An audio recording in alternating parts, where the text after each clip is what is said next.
how to tap into your spiritual power.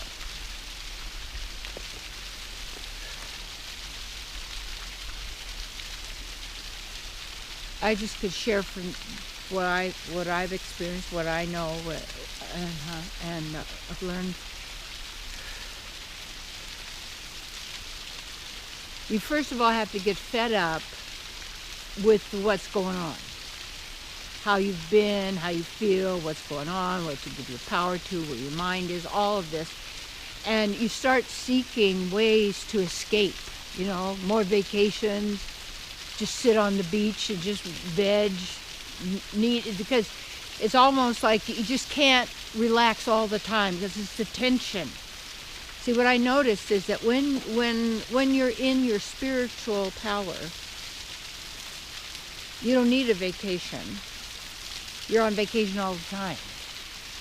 And then you begin to notice how good you feel.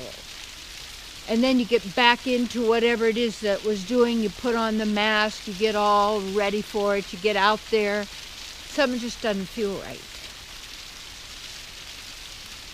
And then, you start reading something. It's like my first book, What You Think of Me is None of My Business. You can still get that. It's wonderful. Wonderful for young people, everybody, because this is still the big deal. If we give our power to others, we want them to like us. And because that meant they won't hurt us. Let's see. And that's because of the number one problem is to misidentify yourself as that physical body. You have a spiritual body that doesn't have bones and blood and all that sort of thing, and beautiful in every way. I've seen mine. I know it's yours. I know you have yours too.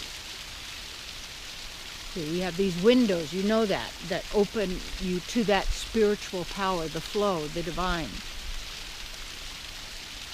And then you take classes, you read. Then as you read, you start to feel better. I remember starting to go to the church, that worked for me, the spiritual center, given my nature and my calling, however. And it was in metaphysics. And I would feel so good there. And I'd swear that I'm going to go home and I'm going to really love that guy. I'm going to just be peaceful no matter what it takes. Boy, I just couldn't do it because you can't do it for somebody else. Miserable people, they're miserable and they make themselves miserable, yet they blame everybody else.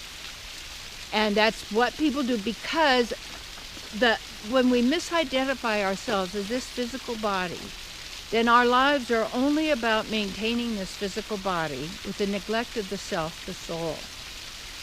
And then with that lack inside, then we pursue all different kinds of ways, whether it's alcohol or this or that, to try and ease the pain, the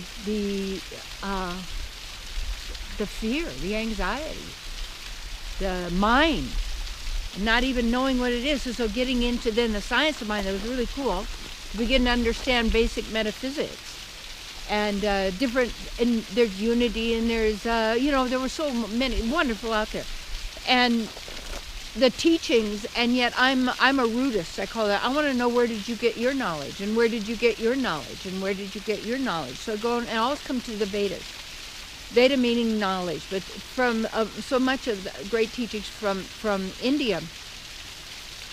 And so then that took me on all these journeys and studying and learning and more and applying all the time.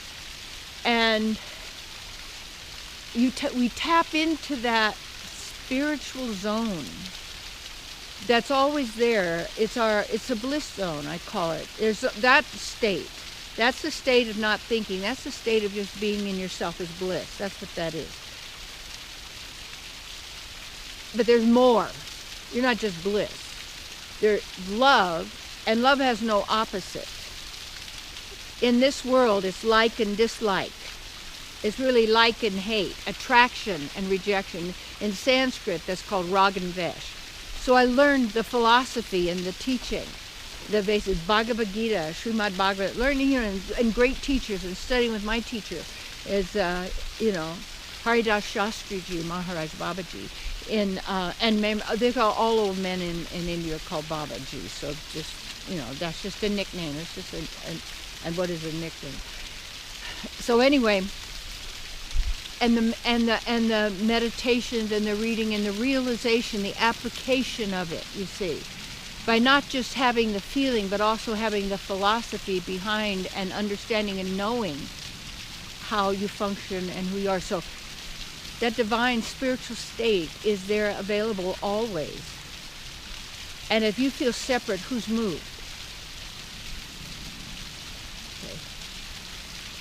So we come back and listen in the now. Do what it takes to keep you centered and strong in yourself, the God within, the divine, your beloved partner. That's